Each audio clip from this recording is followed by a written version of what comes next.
Hey, what's going on, guys? Welcome back. Thank you so much for clicking on the video. Today we are breaking down an S tier PvP pulse build in Division 2. This is easily one of the most powerful builds to run since it offers two major benefits for your team: utility and DPS. Your main objective with this build is to play Overwatch for your team, pulsing every 8 seconds to expose enemy positions. When my clan and I are in the dark zone, we are always a priority, which is why this build has become a staple of our team compositions. After all, the Division 2 is a team game, and a majority of the talents and specializations are best utilized when building off of your teammates. Let's start by explaining how this build should be played. Now, what you sacrifice in survivability, you will gain in DPS. A greater offense is an even greater defense in most situations. To get the most optimal performance with this build, try your best to stay within 15 to 20 meters of enemy players. Now, although it's possible, this build is extremely difficult to use in close quarters fights since all of your talents are focused around high burst damage and no survivability. Angles and positioning are more important than ever when you are using this build. It's important to position yourself somewhere where you can shoot players that your teammates are focusing and close off any angles where other teams or players may be able to shoot you. The good news is this will feel effortless with the Night Watcher mask, since we can pulse every 8 seconds, making it difficult for other players to flank or catch our team off guard. If you find yourself in a situation where you need to fight up close, focus on angles and try your best to shoot your targets before they shoot you. With this build, you'll have enough burst damage to destroy enemy players before they can even aim down sights. Next, let's talk about the talents. The three main talents on this build are Flatline, Spotter, and Vigilance. With all three activated, you'll have enough damage to burn through firewall kits, which is what most PvP players rely on. The best part about this build is its anti-meta capabilities. Think about it. What makes the meta build so strong? It's not the Catharsis mask or the survivability. It's the combination of both, only when a player is on a firewall kit. This build strips that away from them. The DPS, range, and positioning when using this build will force meta build players to waste their kits. After all, meta builds are only effective up close. If you take away their kits and ability to play up close, none of them will be able to stand a chance. Now, what about the best weapon to use on this build? The number one choice in terms of overall DPS is always going to be the Kingbreaker. This named assault rifle has the perfect flatline talent, which amplifies your weapon damage by 20% to pulsed enemies. The Kingbreaker also has extremely high base damage and low RPM, which makes every shot count. You're not limited to just the Kingbreaker, however. The Police M4,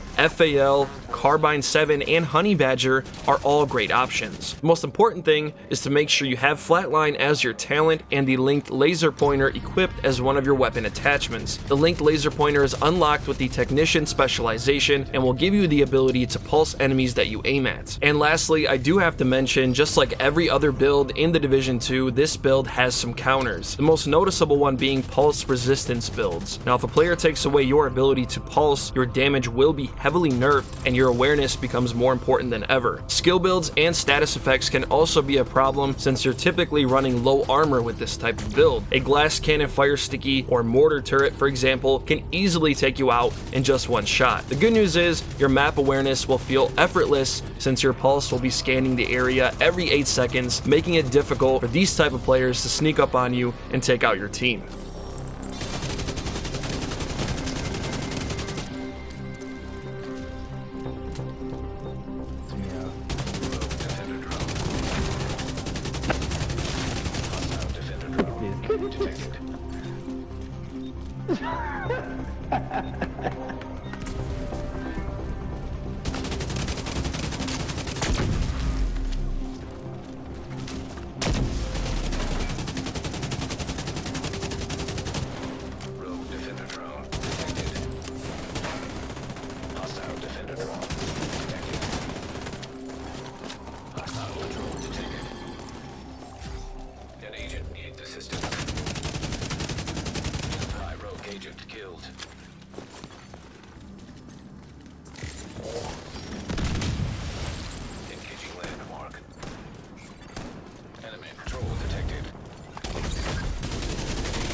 Patrz, ten z tego pistoletu napierdala. Mówię ci, to jakiś jest pistolet, ten mały, ten jakoś razem pistoletu. The main specialization on this build is Technician. It unlocks the linked laser pointer that we discussed earlier, which allows you to pulse enemy players, and it also gives you an extra skill tier on your build. The main weapon on this build, the best option, is the Kingbreaker Assault Rifle. You can see here 132.2k base damage, 650 RPM, 50 rounds in the magazine. My Kingbreaker is expertise level 15, which allows me to add 15% extra weapon damage. I have max assault rifle damage, max health damage, and 10% damage to targets out of cover.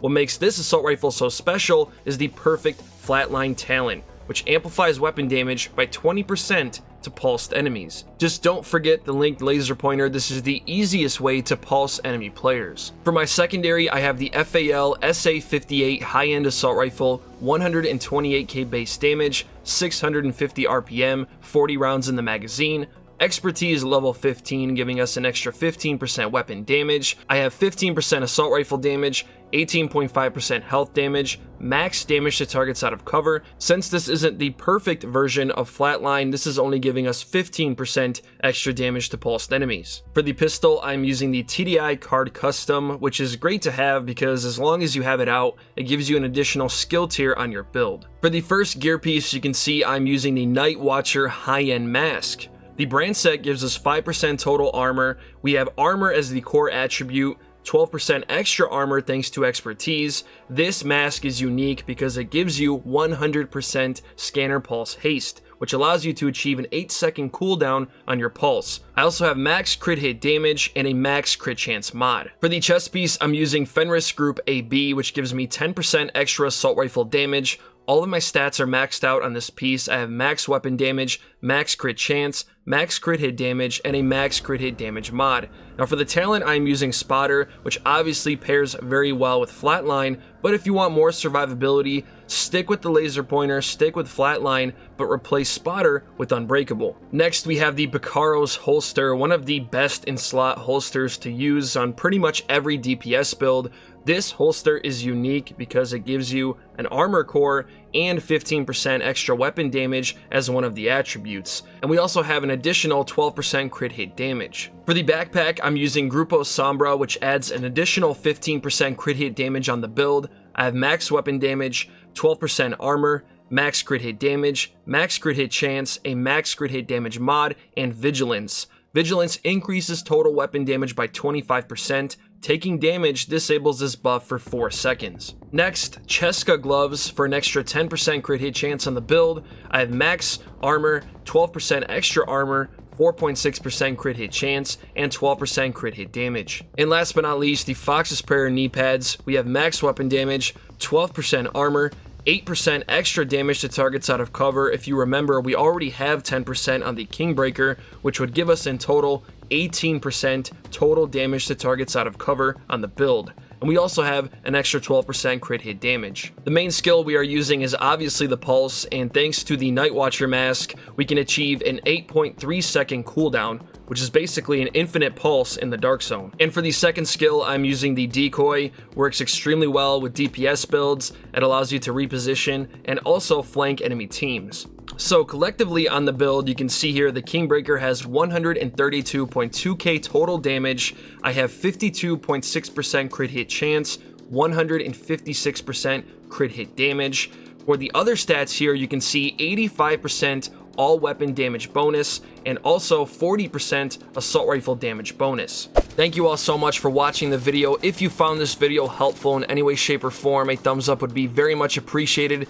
Also, if you want to see more Division 2 content coming very soon, we have a bright future ahead of us. New DLC, new seasons, new manhunts, and also what I'm looking forward to the most, the Division Heartland. I'm so happy that Ubisoft didn't give up on this franchise. It's one of the best gaming franchises out there, and honestly, it's good to hear that the team is committed and we have a lot more content on the way. If you want to see more PvP builds, I highly recommend subscribing to the channel, become a part of the family, and also don't forget to turn on those bell notifications so you are notified every time I drop a new video.